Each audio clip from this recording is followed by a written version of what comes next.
मूल भगवान, और यह नाथों के संस्थापक शिव का पर्याय है। नाथ संप्रदाय में दीक्षा के लिए नाथ, योगी या जोगी में समाप्त होने वाला नाम प्राप्त करना शामिल है। योग रिसर्चर जेम्स मेलिंसन के अनुसार नाथ शब्द 18वीं सदी से पहले योगी या जोगी के नाम से जाने जाने वाले विभिन्न समूहों के लिए उपयोग होता था। हालांकि नाथ परंपरा के भीतर यह कहा जाता है कि नाथ की शुरुआत 10वीं शताब्दी में मत्स्येंद्र नाथ और उनके गुरु अधियोगी शिव, जिन्हें आदिनाथ प्रथम भगवान के नाम से भी जाना जाता है, से हुई। इन्हीं से आगे चलकर नौनाथ और नौनाथ से चौतालसी नाथ सिद्धों की परंपरा शुरू हुई। आपने अमरनाथ, केदारनाथ, बद्रीनाथ आदि कई तीर्थ स्थलों के नाम सुने होंगे। आपने भोलेनाथ, भैरवनाथ, गोरखनाथ आदि नाम भी सुने ही होंगे। साईनाथ बाबा भी नाथ योगियों की परंपरा से थे। गोगादेव, बाबा रामदेव आदि संत भी इसी परंपरा से थे। तिब्बत के सिद्ध भी नाथ परंपरा से ही थे।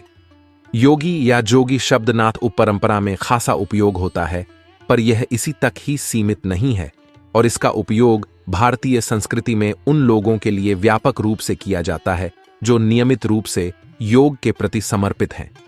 यात्रियों के कुछ संस्मरण, जैसे कि इतालवी यात्री वर्थेमा के संस्मरण, नाथ योगी लोगों का उल्लेख करते हैं जिनसे वे मिले थे। सभी नाथ साधुओं का मुख्य स्थान हिमालय की गुफाओं में है। नागा बाबा, नाथ बाबा और सभी कमंडल, चिमटा धारण किए हुए जटाधारी बाबा शैव और शाक्त संप्रदाय के अनुयायी हैं। लेकिन गुरु दत्तात्रेय के काल में वैष्णव, शैव और शाक्त संप्रदायों का समन्वय किया गया था। नाथ संप्रदाय की एक शाखा जैन धर्म में है तो दूसरी शाखा बौद्ध धर्म में भी मिल जाएगी।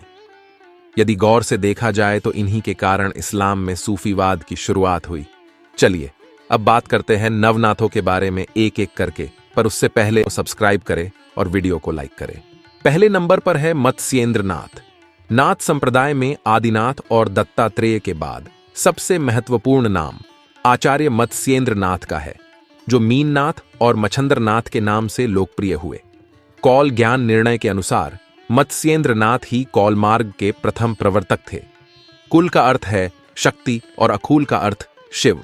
मत्स्येंद्र के गुरु दत्तात्रेय थे। प्राचीन काल से चले आ रहे नाथ संप्रदाय को गुरु मत्स्येंद्र नाथ और उनके शिष्य गोरखनाथ ने पहली दफे व्यवस्था दी। गोरखनाथ ने इस संप्रदाय के बिखराव और इस संप्रदाय की योग विद्याओं का एकत्रीकरण किया। दोनों गुरु और शिष्य को तिब्बती बौद्ध धर्म में महासिद्धों के रूप में जाना जाता है। मत्स्येंद्र नाथ हठयोग के परम गुरु माने गए हैं, जिन्हें मच्छरनाथ भी कहते हैं। इनकी समाधि उज्जैन के गढ़कालिका के पास स्थित है। हालांकि कुछ लोग मानते हैं कि मच्छिंद्रनाथ की समाधि मच्छिंद्रगढ़ में है, जो महाराष्ट्र के जिला सावरगांव के ग्राम मायंबा गांव के निकट है। इतिहास वेत्ता मत्स्येंद्र का समय विक्रम की 8वीं शताब्दी मानते हैं तथा गोरक्षनाथ 10वीं शताब्दी के पूर्व उत्पन्न कहे जाते हैं।